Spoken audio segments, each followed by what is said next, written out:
Il est largué, lui, il est largué de l'avion, il est posé sur la caisse et on le pousse.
C'est arrivé chacun son tour proprement à proximité du marquage.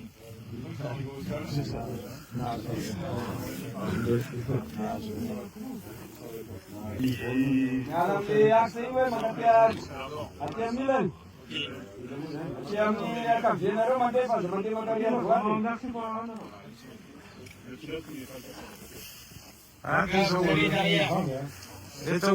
Les trois derniers parachutes, celui-là plus les deux qui sont encore en l'air, ce sont des tandems.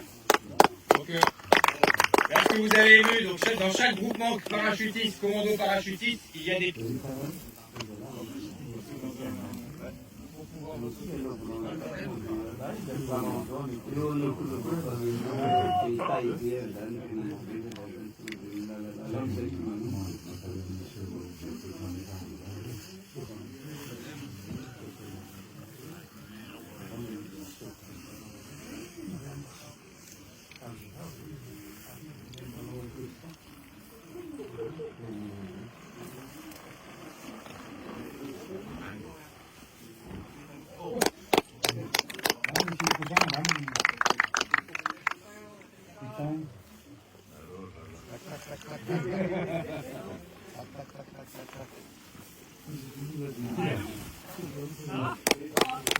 Donc moi je suis simple commando parachutiste, je suis spécialiste santé.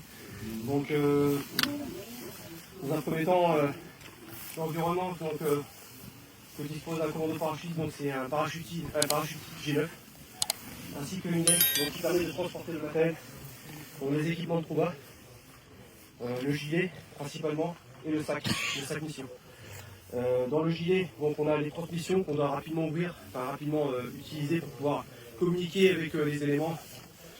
Parce que parfois il peut arriver qu'on soit dispersé par rapport au vent. Ensuite, tout l'environnement qu'on possède. Donc, un GPS important pour pouvoir se guider. L'altimètre, lui, il est essentiel ici, il est déjà rangé. Ensuite, sur une infiltration sous voile, on dispose aussi d'un compas à boule et un GPS carto qui nous permet en fait, de pouvoir nous guider en fait, dans le noir absolu. Voilà. Et ensuite, là, c'est le jour, mais une grille sur le casque pour pouvoir mettre les petits unis. D'accord, une question qui a été posée, insertion sous voile, c'est possible de nuit tout à fait. Avec les JVN. Tout à fait, par nuit 5, nuit noire. Voilà. Le poids de G9. Alors le poids du G9, il fait 26 kg. Donc à peu près, on peut avoir un emport en tout de jusqu'à 160 kg. 160 kg à la rampe. Voilà. En règle générale, on est chiffonné par la largueur. Donc on est aidé en fait pour pouvoir avoir une sortie la plus on va dire, linéaire possible, de manière justement à pas qu'il y ait personne qui fasse des ouvertures en fait trop basses.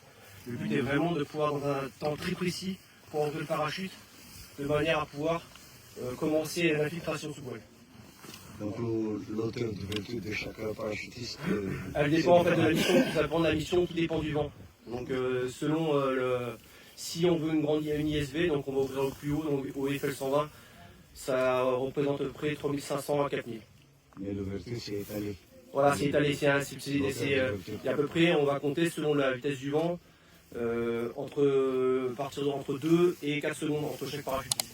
Et le lave-gain, c'est le lave-gain qui donne la hauteur d'ouverture ou c'est le chef de groupe? Non, alors tout ça c'est l'équipe du CP qui va dans un premier temps en fait faire l'étude en fait des vents, parce qu'il y a une grande étude en amont où en fait on va récupérer les données des vents et après avec plein de calculs on va tout simplement imaginer déjà la trace à partir de quel endroit on va sauter. On ne peut pas sauter. En fait, il y a vraiment on va regarder la dominance des vents déjà en haut au largage.